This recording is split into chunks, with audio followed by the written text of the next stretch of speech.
안녕하십니까. 성경 말씀 읽겠습니다. 히브리서 12장 1절부터 2절까지 읽겠습니다. 히브리서 12장 1절에서 2절.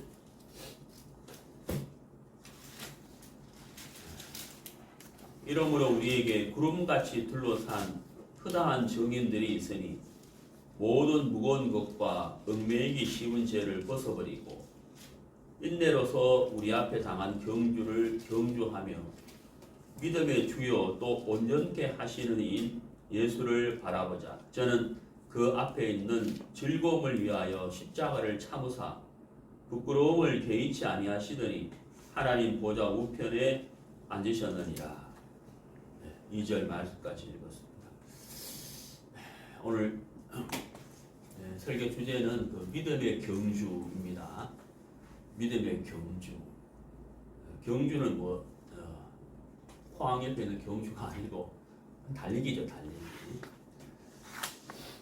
여기 이제 그 1절에 우리 앞에 당한 경주를 경주하며 이렇게 되어 있죠. 그래서 설교 주제를 믿음의 경주로 이렇게 잡았습니다. 여기 이제 1절에 이러므로 우리에게 구름같이 둘러싼 허다한 증인들이 있으니 이렇게 되어 있죠. 여기 이제 이러므로라는 접속사가 있는데요. 여기서 이러므로 우리에게 구름같이 여기 이제 이러므로라고 이 단어를 쓴 것은 바로 11절을 이어서 말씀하고 있기 때문인데 구름같이 둘러싼 허다한 증인들은 바로 그 11장에 나와 있는 믿음의 선진들을 이렇게 말하는 겁니다. 이렇게 믿음으로 산 사람들이 많다. 하나님을 믿는 믿음으로 산 사람들이 이렇게 많이 있다. 구름처럼 이렇게 많이 있다. 이런 내용이죠. 이렇게 있으니 우리가 믿음의 경주를 하자. 우리 앞에 당한 경주를 경주하자. 이렇게 이야기하는 거예요. 사실 이제 이 당시에 그 바울이 살아있을 이때 또 히브리서를 쓸 때는 복음에 대한 핍박이 굉장했죠. 그 사자들에게 먹히기도 하고 또 정말 그 톱으로 잘리기도 하고 엄청난 그 핍박이 있었습니다. 그렇지만은 이렇게 믿음으로 산 사람들이 너무나도 많이 있는데 우리도 믿음으로 살자. 또 우리에게 맡겨준 이 사명을 위해서 달려가자. 그리고 예수님을 바라보자. 이런 내용입니다. 근데 우리가 히브리서 11장에 나와 있는 그 믿음의 사람들은 이분들은 이제 구약시대 사람들이죠. 당연하죠. 사도 바울이 구약시대 사람들을 쭉 기록을 한 것이잖아요. 그러니까 여기 나와 있는 이 구약시대 믿음의 사람들은 예수님을 믿고 구원받은 게 아니에요. 제 말 이해가시죠? 당연하죠. 구약시대 사람들이니까. 이분들은 하나님을 믿었다는 거예요. 예수님은 이때 계시지 않았기 때문에, 육체로는 계시지 않았기 때문에 예수를 믿고 구원받았다. 이런 말은 이제 히브리서 11장에 나올 수가 없습니다. 하지만 하나님을 믿는 믿음, 하나님을 믿는 믿음을 가진 사람들이다. 창세기 15장 6절에 보면은 아브라함이 하나님을 믿음에 그 믿음을 의로 여기셨다. 이렇게 되어 있잖아요. 그래서 하나님을 믿는 믿음으로 우리식으로 말하자면 신약시대로 용어를 쓴다면 구원을 받은 사람들이다. 이렇게 이제 말할 수 있는데요. 이렇게 이제 믿음으로 산 사람들이 많이 있다.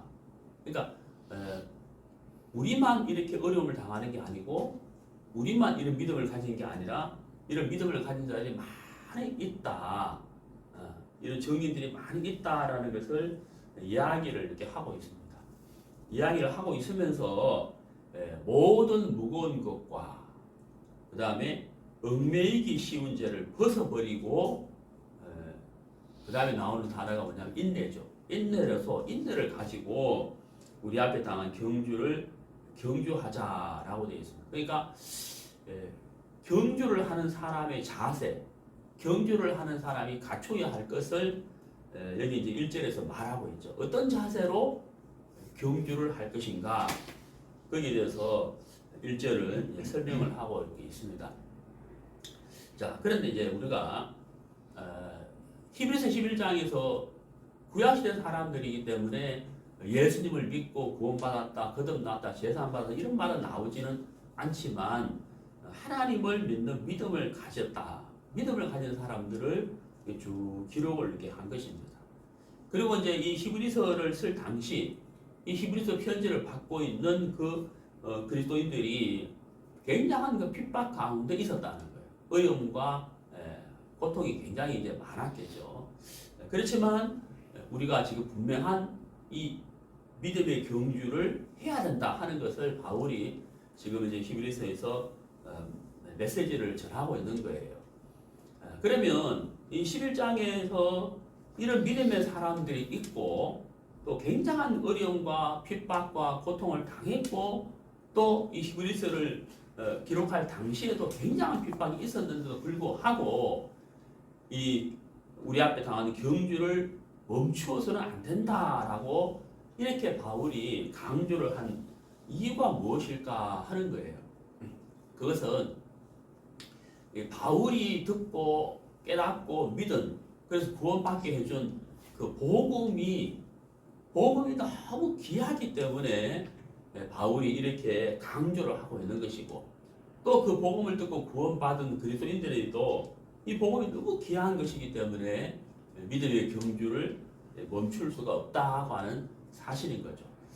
그래서 우리가 이 믿음의 경주를 하기 위한 자세가 필요하고 버려야 할 것이 있고 또 갖춰야 할 것이 있는데, 그 말씀을 드리기 전에 먼저 우리가 이 복음이 얼마나 귀한 것인지를 다시 한번 좀 생각을 하고 믿음의 경주에 대한 말씀을 나누도록 하겠습니다. 로마서 1장 16절에 이렇게 보면은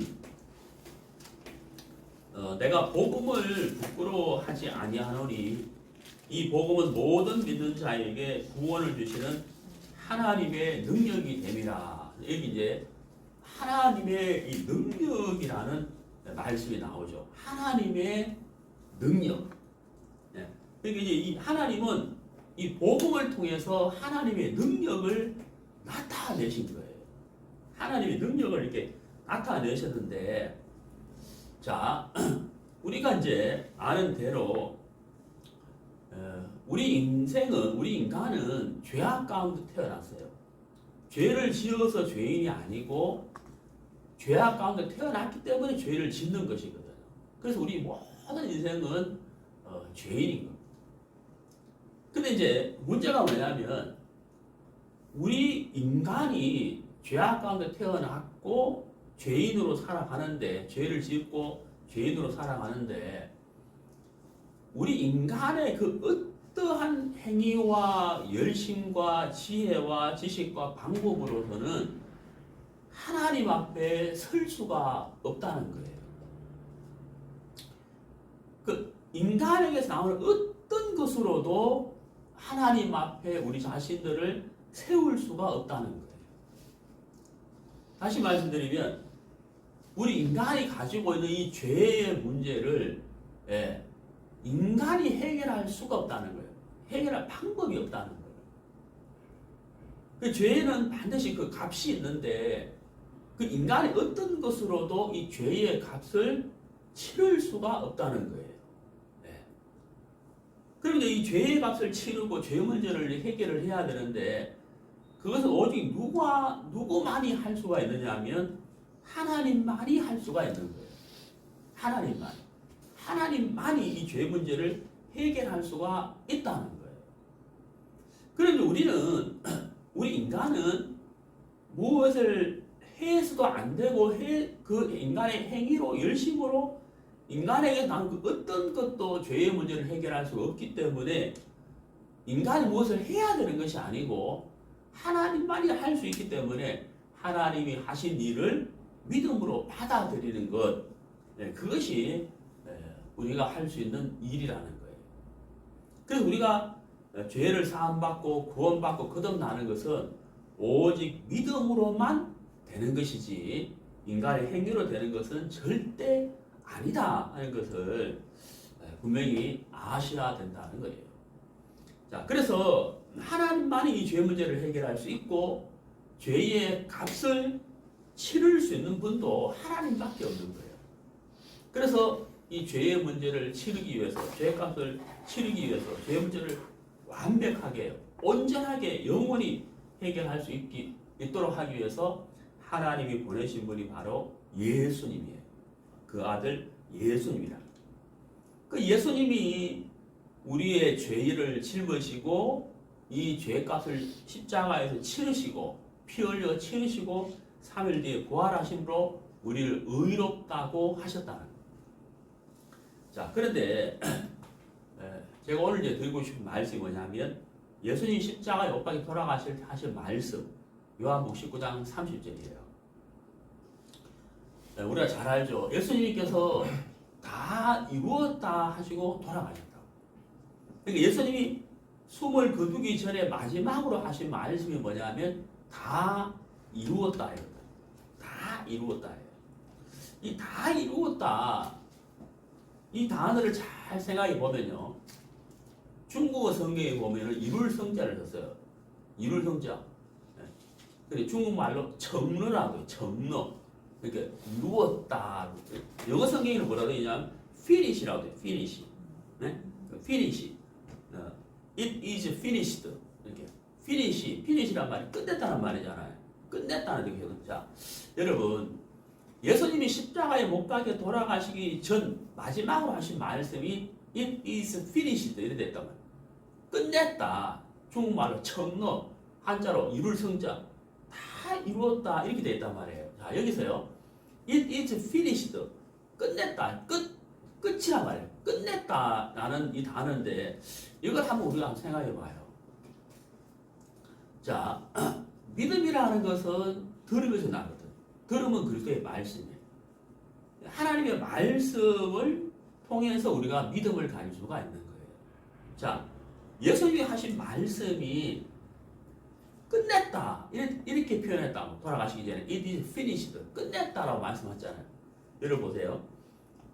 우리가 이제 그 외국 영화를 보면 미국 영화를 보면은 미국 영화 다 끝나면 마지막에 자막이 하나 가운데 크게 뜨죠. 뭐가 떠요? The end 그잖아요. 맞죠? The end 하고 자막이 탁 뜬다고. 그게 뭔 뜻이에요? 끝. 끝이에요. 끝. 그 마지막에 이제 The end 자막이 딱 뜨면은 우리가 어때요? 계속 앉아 있습니까? 일어섭니까? 일어서죠. 왜냐하면 끝났단 말이에요. 더 이상 볼 게 없다는 거예요. 그렇죠? 자, 이 주부들이 아침에 밥을 하고 가족들하고 식사를 하고 나서 설거지를 하잖아요. 설거지 다 하고 난 다음에 이제 아유 설거지 끝났네 이러잖아요. 설거지 끝났네 하는데 이제 남편이 와가지고 내가 해줄게 이러면은 말이 안 되잖아요. 네? 그거는 이제 아내를 무시하는 거잖아요.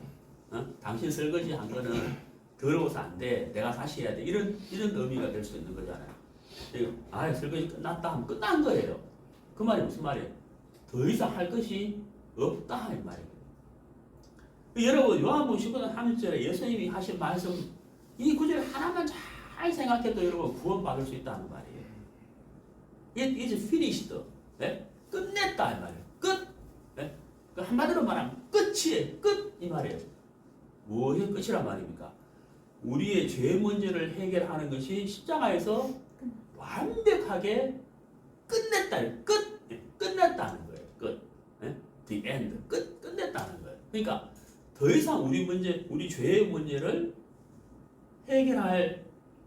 해결할 것이 없다는 거예요. 완벽하게 끝냈다는 거예요. 그러니까 설거지 끝냈다 하는 남편이 내가 설거지 해줄게 이러면 안 되는 거잖아요. 그건 아내를 무시하는 거잖아요. 자, 히브리서를 보시면요. 10장 11절 히브리서 10장 11절 제사장마다 여기서 말하는 제사장은 구약시대 제사장을 말합니다.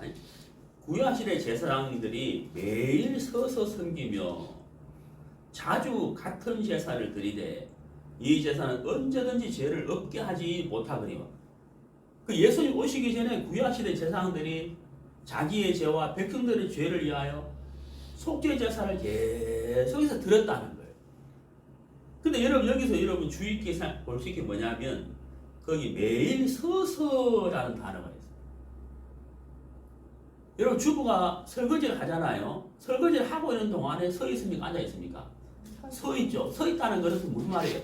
설거지가 끝이 안 났다는 뜻이에요. 여기 이제 서 있다는 말은, 그것도 매일 서 있다는 말은 구약시대 제사장들이 자기 죄와 백성들의 죄를 위하여 하나님께 속죄 제사를 드리는 것으로는 죄가 온전하게 단번에 영원히 씻어지는 것이 아니라는 것을 가르쳐 주거든요. 무슨 말인지 이해가죠? 근데 여러분 12절에 보세요. 오직 그리스도는 누가 등장합니까? 예수님이 등장하잖아요.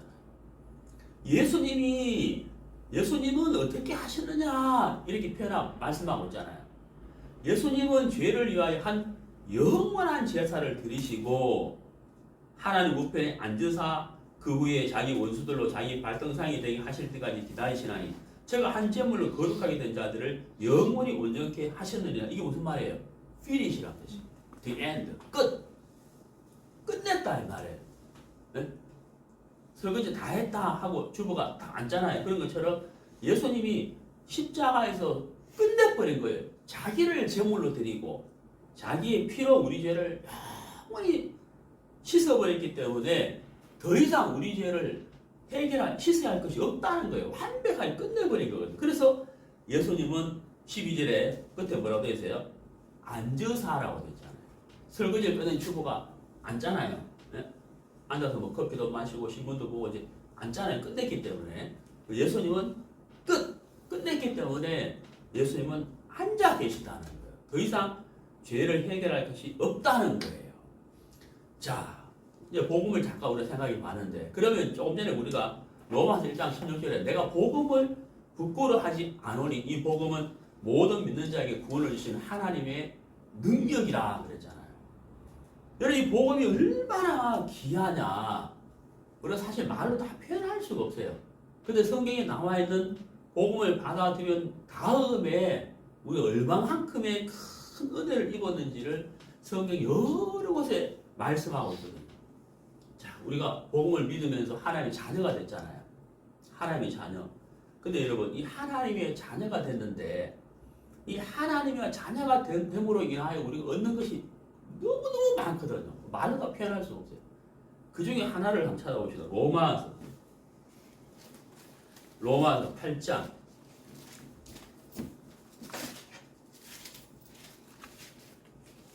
로마서 8장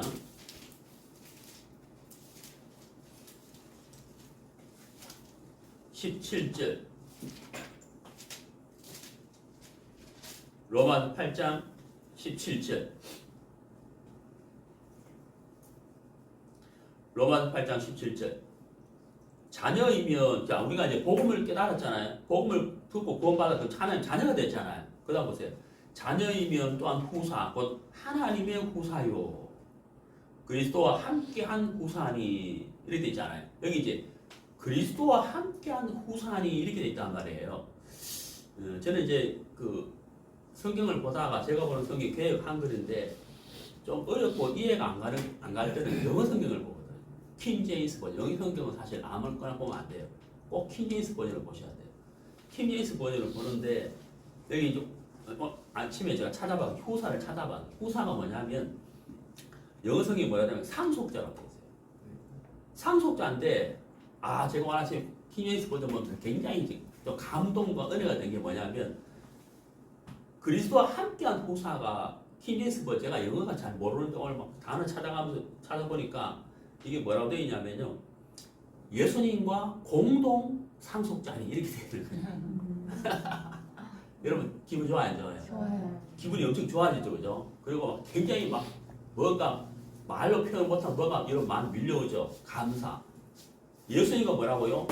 공동 상속자라. 예수님과 공동 상속자라. 제가 이제 태어나서 자란 집이 있어요, 포항에.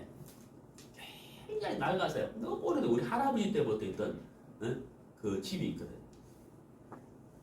그래서 제가 이제 뭐 얼마 안 되지만 조그마한 돈으로 저희 부모님을 그 전세로 하나 얻어들였어요, 아파트를. 그 집이 너무 넓고 막 화장실도 재래식이고 이렇게 올라갔다 내려갔다 하기 때문에 특히 어머니가 교통사고로 이 다리를 잘 못 써요. 그래서 이제 조그마한 아파트를 하나 얻어들었더라고요.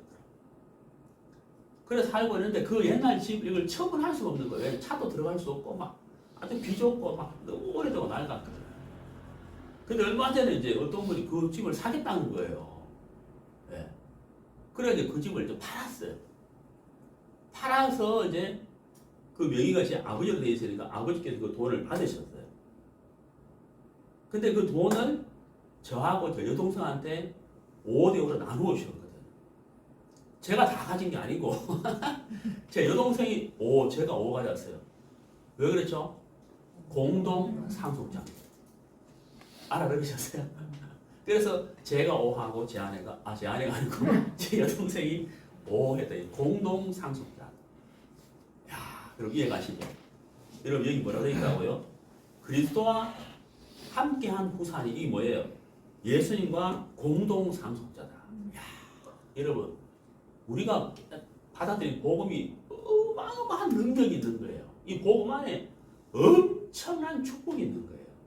그냥 죄사함 받았다, 구원 받았다가 아니고, 네? 예수님과 공동 상속자가 됐다. 야, 진짜 어마어마한 축복이잖아요. 굉장히 놀라워. 그러니까 여러분, 뭐 이렇게 좀 가난하고 좀 어렵게 사시는 분들도 있겠지만은 절대 여러분 그것 때문에 힘들어하지 마세요. 네? 장차 예수님과 뭐 한다고요? 공동 상속자는 하나님의 유업을 이을 자예요. 여러분 대단한 거예요. 자부심을 가지세요. 네. 자, 성경 또 찾아보시죠.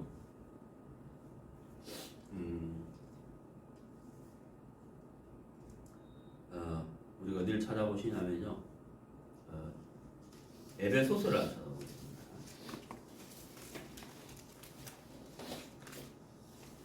에베소서 3장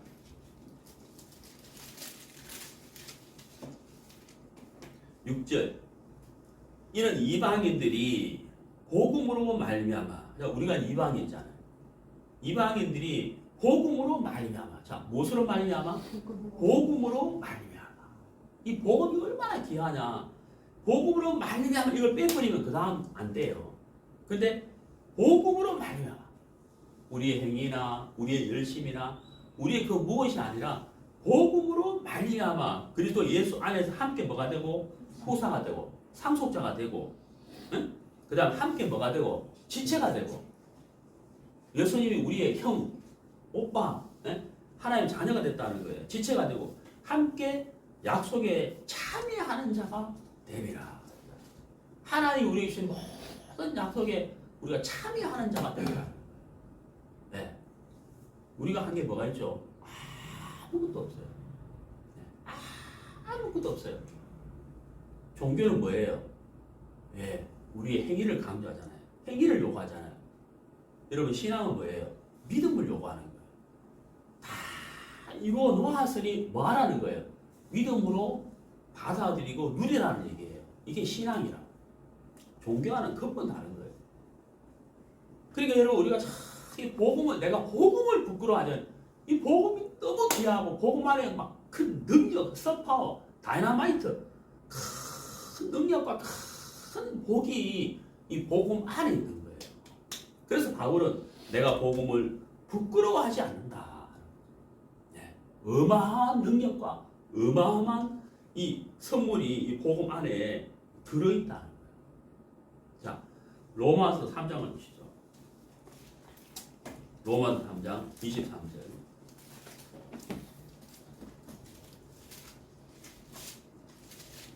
로마서 3장 23절.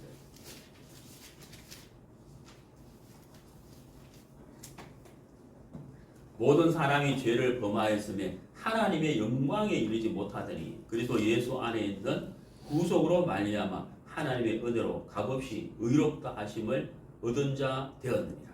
자, 여러분 하나님의 은혜로 그 다음부터 뭐 되어 있어요? 뭐라고 되어 있어요? 값없이. 값없이. 하나님의 은혜로 그다음 뭐라고요? 값없이 예, 의롭다 하심을 얻은 자 되었느니라. 복음이 놀랍잖아요. 행위가 아니고 뭐라고요? 믿음.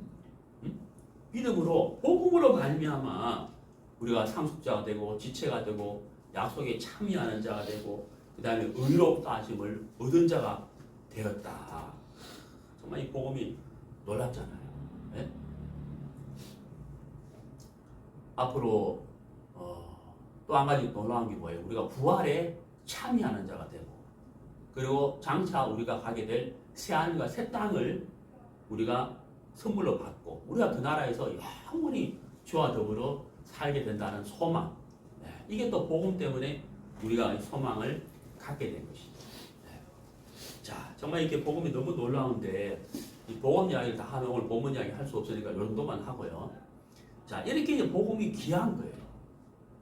그러면 사도 바울이 너무너무 귀한 복음의 이 값어치를 바울이 알았어요. 그래서 이 복음을 전하고 싶은 사람들에게 복음을 전하고 싶은 거예요. 사람들에게. 그렇죠? 그래서 이제 바울이 복음을 전하는 사람에게 됐는데 자, 에베소 3장 7절을 보세요. 자, 거기 3장 7절에 이 복음을 위하여 그의 능력이 역사하시는 대로 자, 능력이 역사하시는 대로 그렇죠? 바울이 정말 복음을 전하고 싶은데 바울이 정말 노력하고 애쓰고 힘쓰고 싶은데 그보다 더 중요한 것이 있죠. 그게 뭐예요? 그의 능력이 역사하시는 대로 하나님의 능력이 없으면 바울이 이렇게 귀한 복음도 전할 수가 없다는 거예요. 그래서 능력이 역사하시는 대로 내게 주신 하나님의 은혜의 선물을 따라 그 다음 뭐라 되어 있어요? 내가 뭐가 됐다고요? 일꾼이 되었노라. 여기 일꾼이야. 자, 바울이 복음의 일꾼이 됐다. 그리스도의 일꾼, 복음의 일꾼이 됐다는 거죠. 자, 그러면 이제 바울이 이제 복음의 일꾼이 됐잖아요. 그럼 복음의 일꾼이 됐기 때문에 일꾼으로서 해야 할 일이 있죠. 해야 할 일이 있잖아요. 그게 바로 사명이라. 네? 해야 할 일이 있다고 사명. 바울이 해야 할 일, 바로 사명이 있다는 거예요. 자, 그러면 이제 우리 다시 히브리서로 가고 본문 봅시다. 본문 히브리서 12장 1절. 이러므로 우리에게 구름같이 둘러싼 흔한 정인들이 있으니 모든 무거운 것과 얽매이기 쉬운 죄를 벗어버리고 인대로서 우리 앞에 당한 경주를 경주하며 자, 우리 앞에 당한 경주 이게 무슨 말이에요? 우리 앞에 놓여 있는 경주를 하자 이 말이잖아요. 그 믿음의 경주, 복음을 전하는 경주를 하자 이 말이거든요. 자, 복음을 향해 달려가자 이 말이잖아요. 자, 그럼 이제 생각해 보겠습니다.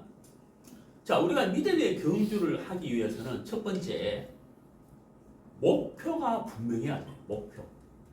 목표.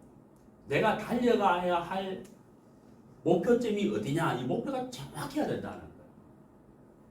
우리가 믿음의 경주를 하려면 이 목표가 정확해야 된다는 거예요. 이것이 정확하지 않으면 믿음의 경주를 제대로 할 수가 없다는 거예요. 자, 우리 고린도전서 9장을 보시죠.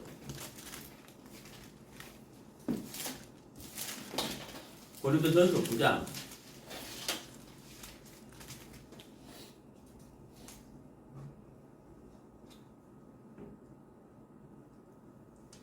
26절.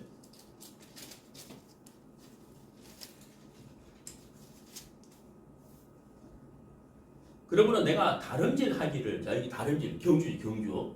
복음의 경주를 하는데 향방 없는 것 같지 아니하고 방향을 정해지지 않고 하는 것처럼 안 한다 이 말이에요. 분명한 방향이 있다는 거예요. 어디로 가야 될지 방향이 있다는 거예요. 그 다음에 싸우기를 허공을 치는 것 같이 아니하여 거투 선수가 거투 시합할 때 허공이다 치는 선수 아무도 없잖아요. 누구한테 쳐요? 상대방 복부라든지 머리라든지 그죠? 이렇게 하잖아요. 그런 것처럼 허공을 치는 것 같이 안 한다는 거예요. 여기 이제 향방 없는 것 같이 이거 제가 오늘 킹제임스 버전 찾아봤거든요. 킹제임스 버전이 뭐라고 되어 있냐면요. I therefore so learn not as uncertainly. 제가 영어를 못해서 발음을 잘 못해요. Not as uncertainly. 불확실하게 하지 않는다 이 말이에요. 이게 무슨 말이에요? 확실한 것을 확실하게 해놓고 달려간다 이 말이에요. 이해가세요? 네? Not as uncertainly. 불확실하게 하지 않는다. 확실한 목표를 정해놓고 달려간다 이 말이에요. 무슨 말 이해가죠? 네. 자, 바울이 확실한 것을 정해놓고 달려갔다는 거예요. 그게 뭐예요? 복음이죠. 복음과 예수님. 복음과 예수님. 이것이 정말 목표, 표대라는 거예요. 표대. 이것을 정해놓고 사도 바울이 달려갔다는 거예요. 그러니까 목표 초점이 정확하게 맞추지 않으면 우리가 못 달려가잖아요. 달려가는데 어디로 달려가다 이러잖아요. 그죠? 맞죠? 뭐 어디로 가라는 거야 이러잖아요. 네. 우리가 이제 모임 마치고 이제 식사하러 갈 때가 있잖아요. 여기서 할 때도 있고 식당에 갈 때 있잖아요. 오늘 식사는 우리 중국집으로 갑시다 이러잖아요. 그럼 여러분이 저한테 묻죠. 어느 식당이요? 그러잖아요. 어느 식당인지 알아야 차를 운전할 거 아니에요. 근데 뭐 맛있는 데 갑시다 이러면 이걸 어떻게 찾아와요? 내 내비에다 맛있는 거 이 차는 안 나오잖아요. 알았을 때 달려갈 수 있다는 거예요. 그래서 우리의 목표가 정확해야 된다. 우리의 목표는 뭐예요? 네? 네? 돈 많이 버는 거, 좋은 옷 입는 거, 좋은 차 사는 거 아니죠. 우리의 목표가 뭐예요? 복음을 전하는 거. 바로 예수님을 높이고 나타내는 거. 이게 바로 우리의 목표라는 거. 정확한 목표. 사도 바울이 정하지 않는 것을 쫓아가지 않는다, 달려가지 않는다 라고 했다는 거. 자, 사도행전 20장을 봅시다. 사도행전 20장 24절. 나의 달려갈 길, 여기 달려갈 길 나왔죠. 사도 바울이 달려간다는 거예요. 네? 무엇을 향해 막 달려간다. 목표를 향해 달려간다는 거예요. 주 예수께 받은 사명, 곧 하나님의 은혜의 복음 증거하는 일, 이래 있죠. 그러니까 사도 바울이 달려가는 건 뭐 때문에 달려가는 거예요? 예, 은혜의 복음을 전하는 일. 복음을 전하기 위해서 달려간다는 거예요. 그래서 그 일을 하기 위해서, 달려가기 위해서는 나의 생명을 조금 더 귀한 것으로 여기지 않는다. 왜? 왜 자기 생명을 귀하게 여기지 않을까요? 아까 제가 말씀드렸죠. 복음에는 하나님의 능력이 나타나. 얼마만큼의 큰 능력이고 얼마만큼 복음이 귀한 것인지 제가 간략하게 말씀드렸잖아요. 다 말씀드릴 시간이 없으니까 몇 가지만 제가 말씀드렸다는.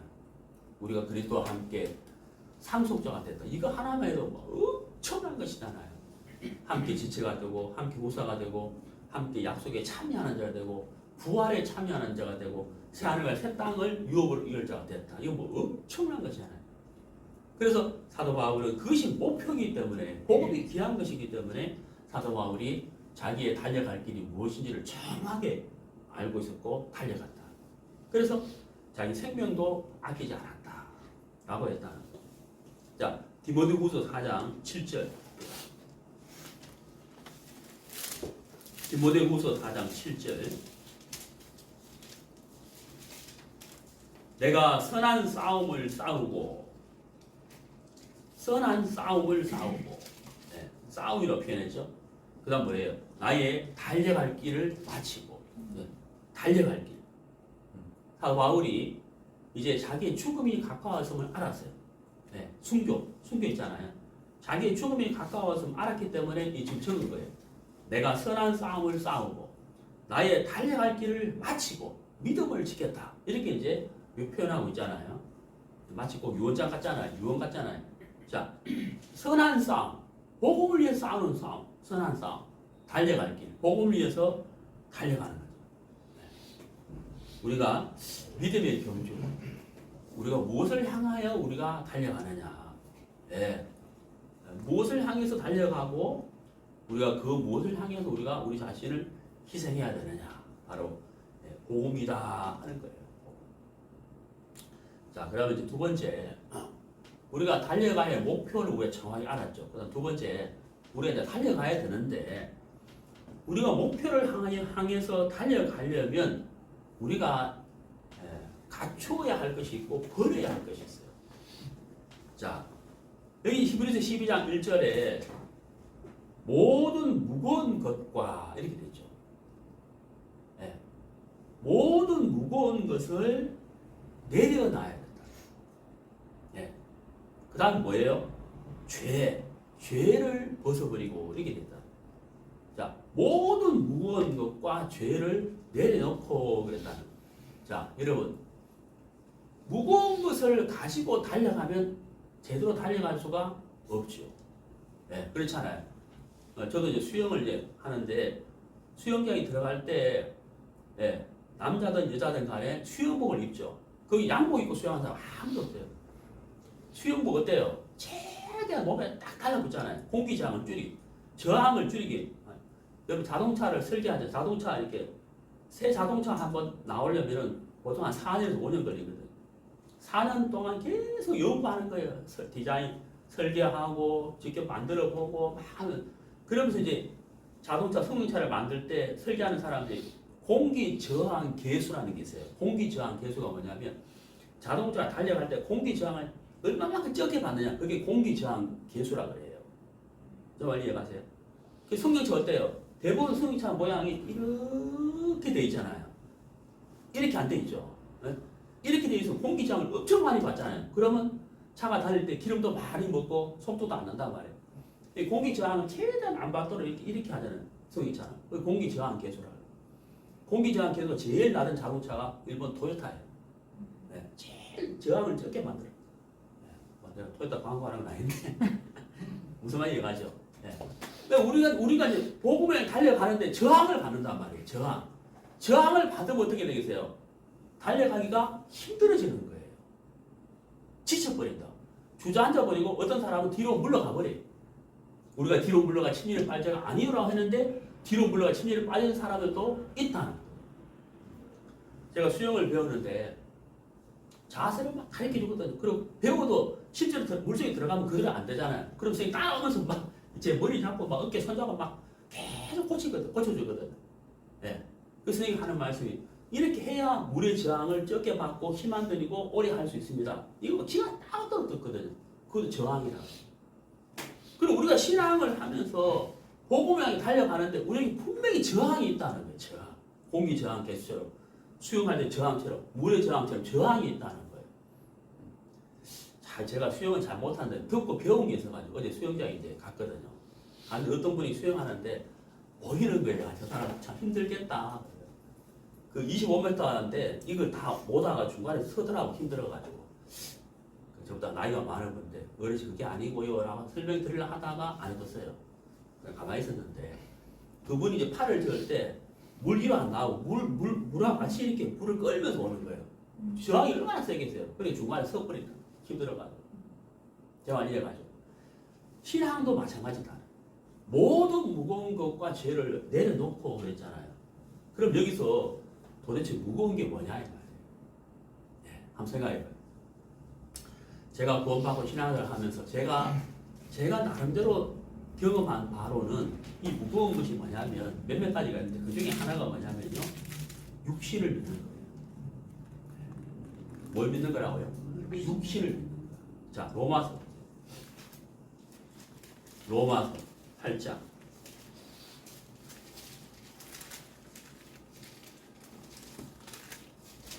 로마서 8장 6절. 육신의 생각은 사망이요 영의 생각은 생명과 평안이니라. 육신의 생각은 하나님과 뭐가 된다고요? 원수가 되나니. 8절. 육신에 있는 자들은 하나님을 기쁘시게 할 수가 없다.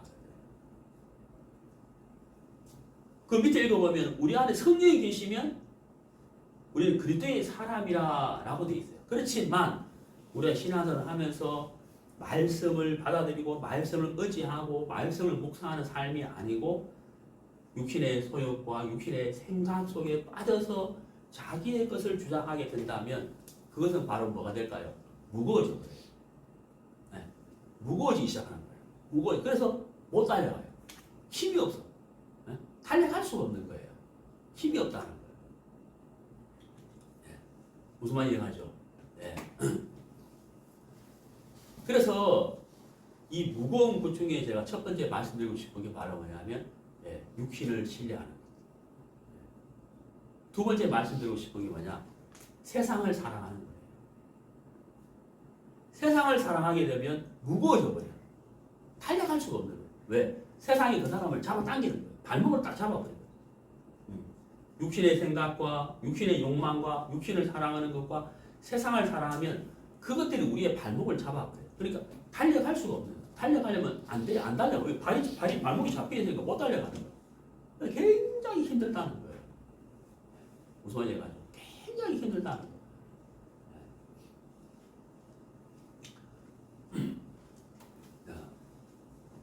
성경을 찾아보겠습니다. 요한 1서 2장 요한 1서 2장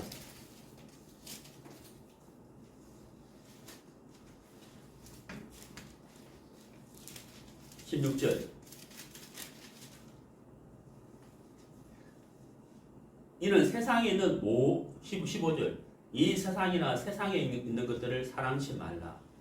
누구든지 세상을 사랑하면 아버지의 사랑이 그 속에 있지 아니하니 이는 세상에 있는 모든 것이 육신의 정욕과 안목의 정욕과 이성의 자랑이니 다 아버지께로 쫓아온 것이 아니요 세상으로 쫓아온 것이니라. 여기 이제 세상에 있는 모든 것이 첫 번째 뭐예요? 육신의 정욕이라 되어 있잖아요. 마귀의 유혹을 받은 마귀의 유혹을 받은 하와가 선악을 알게 하는 실과를 봤을 때 첫 번째 딱 뭘 느꼈죠? 먹음직했다 그랬잖아요. 뭐예요? 육신의 정욕. 두 번째 뭐죠? 보암직했다 그랬잖아요. 그게 뭐예요? 안목의 정욕. 그리고 세 번째가 뭐예요? 지혜롭게 할 만큼 탐스러운 열매인지라 이렇게 됐잖아요. 그 이생의 자랑. 그러니까 세상을 사랑하는 것이 우리의 발목을 잡는다. 우리를 무겁게 한다. 그러니까 이제 육신의 생각, 육신의 정욕, 육신의 욕망, 그 다음에 자기를 사랑하는 것, 그 다음에 세상을 사랑하는 것, 이것들이 이제 우리를 무겁게 한다. 힘있게 달려갈 수 없도록 한다 하는 거예요. 그 다음 세 번째가 뭘까요? 죄죠, 죄. 우리가 죄성에 빠지면 우리를 무겁게 하는 거예요. 달려갈 수가 없다는 거예요. 달려갈 수가 없는 거예요. 그래서 이런 것들을 뭐 하라고요? 벗어버리고 내려놓고 이 말이죠. 내려놔라. 내려놔야 된다. 그래야 우리가 어때요? 가볍게 수영할 때 수영복 몸에 딱 달라붙고 가볍게 입고 수영하는 것처럼 복음을 향해서 달려갈 수가 있다는 거예요. 자, 고린도전서 9장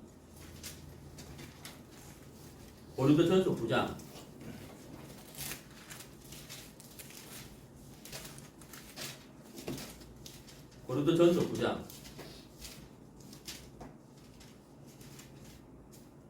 12절 다른 이들도 너에게 이런 권을 가졌거든 하물며 우리일까 보냐. 그러나 우리가 이 권을 쓰지 아니하고 범사에 참는 것은 그리스도의 복음에 아무 장애가 없게 하려 함이로다. 이게 장애가 나와요. 장애물. 우리가 달려가는 장애물이 있잖아요. 내 자신, 내가 나를 사랑하는 것, 육신을 사랑하는 것, 세상을 사랑하는 것, 또 죄, 이런 것들이 복음의 장애물이란 말이에요. 우리를 무겁게 하는 거예요. 그러면 이제 달려가는데 장애가 되니까 못 달려가죠. 그게 더 많아지고 심해지면 뒤로 물러가 버리죠. 그리고 어떻게 되세요? 심연에 빠지게 된다. 자, 그러면 이제 여기 권이란 말이 나오고 다른 이들도 너에게 이런 권을 가졌거든 하물며 우리일까 보냐. 사도 바울에게도 권이 있었다는 거예요. 네? 복음을 전하는 사람은 권리가 있었다는 거예요. 근데 사도 바울은 이 권을 썼다 그래서요? 쓰지 않았다 그랬어요? 쓰지 않았다는 거예요. 쓰지 않았다는 거죠. 내가 복음을 전하는 사람인데, 내가 설교하는 사람인데, 내가 말씀을 전하는 사람인데, 이 정도는 해줘야지, 순종해야지, 뭐 등등등등 자기를 높이거나 세우거나 그렇게 하지 않았다는 거예요. 그렇게 하면 어떻게 된다는 거예요? 복음에 장애가 있을까봐 이 말이잖아요. 이 말이 무슨 말이에요? 바울은 자기를 낮추었다 이 말이에요. 자기가 나타나지 않도록 했다 이 말이잖아요. 저도 이제 참 이 부분이 성경에 보면은 우리의 일만 스승이 있다 했지만 많이 스승이 되지 마라 그랬죠. 참 그 두렵고 무서운 말이에요. 그러니까 이제 말씀을 제가 전하긴 전하지만 제가 막 나타나고 제가 높아지고 그렇게 돼가지고 막 권을 서게 되면 그것도 제가 복음의 장애가 제 자신이 또 이 복음의 장애물이 되는 거죠. 그리고 많이 선택되지 마라 그랬는데 참 성경을 정확하게 제가 설교해야 되는 이게 정말 참 조심해야 될 것이고 또 두려운 것이고 또 제가 또 이 말씀을 성경 그대로 전하지 아니하면 또 하나님과 또 이렇게 책망받을 일이니까 저도 참 이게 두려운 거예요. 어쨌든 바울은 복음에 장애가 있을까 해서 권을 쓰지 않았다. 그러니까 바울의 초점은 어디에 맞춰져 있다는 거예요. 복음의 경주 여기에 초점이 맞춰져 있는 거예요. 달려가야 되기 때문에 그 어떤 것이라도 장애가 되지 않는 복음의 무거운 짐이 돼서 달려가지 못할까봐 모든 초점을 거기에 지금 맞추고 있다는 얘기죠. 그렇죠. 혹시라도 내가 권을 써서 장애물이 될까봐 두려워하는 마음. 그러니까 이 사도 바울의 이 복음, 사도 바울의 이 초점, 신앙의 초점은 어디에 있습니까? 달려가는 여기 초점이 맞춰져 있는 거예요. 그래서 달려가는 데 있어서 장애가 되는 거 다 버리는 거죠. 다 내려놓자는 거죠. 달려가야 되니까. 요즘 여러분 자동차 기름값 비싸잖아요. 얼마나 비싸요? 그리고 기름값 비싼데 기름값을 절약하려면 어떻게 해야 돼요? 뭐 운행 안 하는 게 최고죠. 근데 안 할 수가 없잖아요. 그럼 여러분 제가 지금은 제가 LPG 차 쓰는데 LPG 차는 가벼워요. 제가 휘발유 차 타고 다닐 때는 기름을 반만 넣었거든요. 기름을 반만 넣고 다녔어요. 그 대신 자주 넣겠죠. 기름을 반만 넣으면 차 무게가 가벼워지잖아요. 그러면 기름값이 덜 든단 말이에요. 이해가세요? 그런 것처럼 우리가 복음의 경주를 함에 있어서 우리가 달려가는 길을 경주를 가볍게 하기 위해서 무거운 것을 내려놔. 나를 사랑하는 것, 육신의 생각을 믿는 것, 육신을 높이는 것, 세상을 사랑하는 것, 죄 이런 것들을 우리가 내려놓고 벗어버려야 우리가 힘있게 달려갈 수가 있다 하는 것이죠. 자, 고린도전서 9장 25절.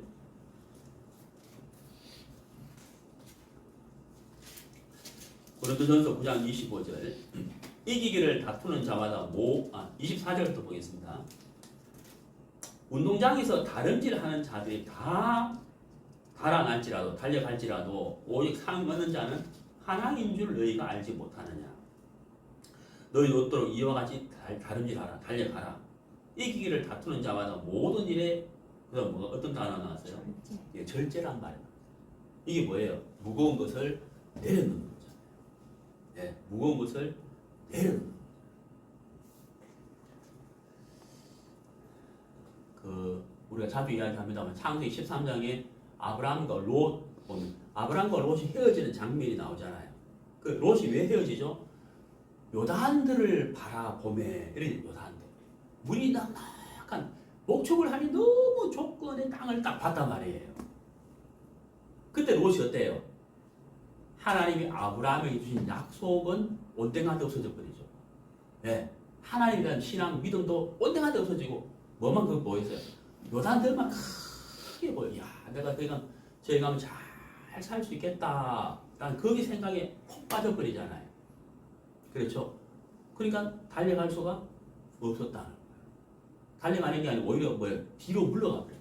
뒤로 물러가서 자기와 자기 가족까지 다 침노 속에 빠져버렸다는 거예요.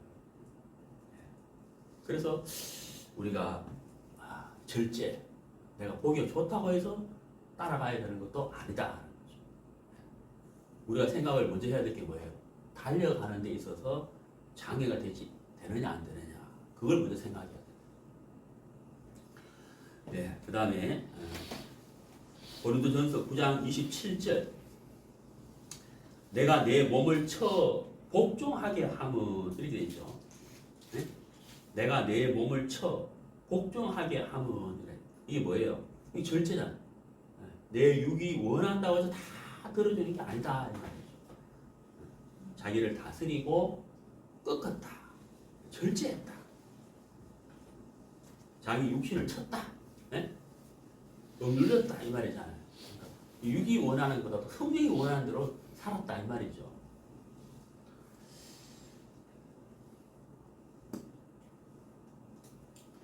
그 다음에 이제 사도행전 15장을 보겠습니다. 사도행전 15장. 사도행전 15장 39절.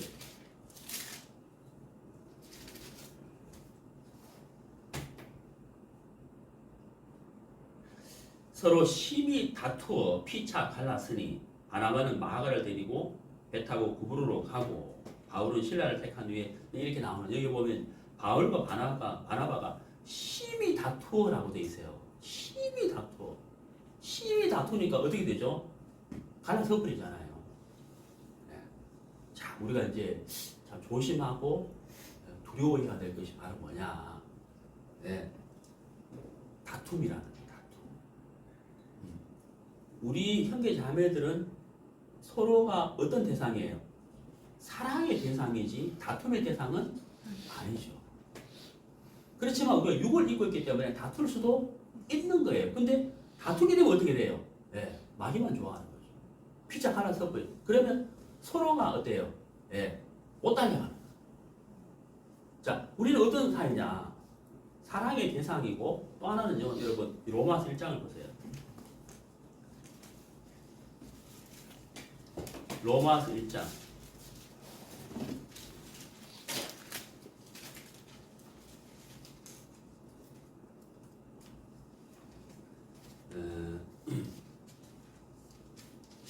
일장이 아닌가?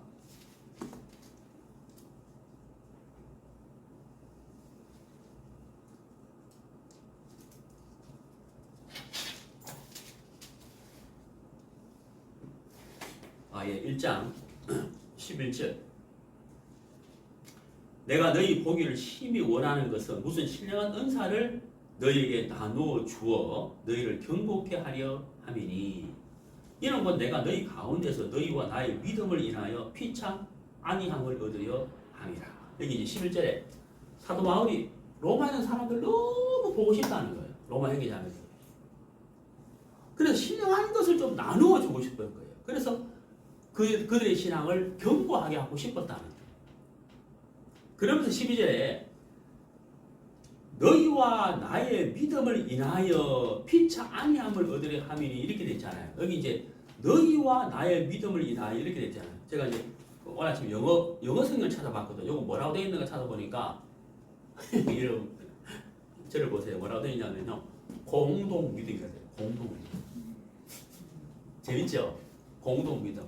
아까 로마서 8장에는 공동 사역자. 공동 사역자. 무슨 말 제가 아까 설명했잖아요. 오디오 나눠버리잖아요. 여기는 공동 믿음이라. 그러니까 여러분 우리가 같은 믿음, 공동 믿음 함께 앉아. 그러니까 여러분 어때요? 나도 중요하지만 여러분도 중요하죠. 형님도 중요하고 자매도 중요하죠. 왜 중요해요? 형제님이 어렵고 실족할 때 자매님이 교제에서 이끌어줄 수 있고 또 내가 교제에서 이끌어줄 수 있게 공동 믿음 같이 가는 거예요. 공동 믿음. 공동 믿음. 야, 이거 좋잖아요. 집을 같이 짓자 하는 것처럼 신과 같이 합시다. 믿음도 공동 믿음.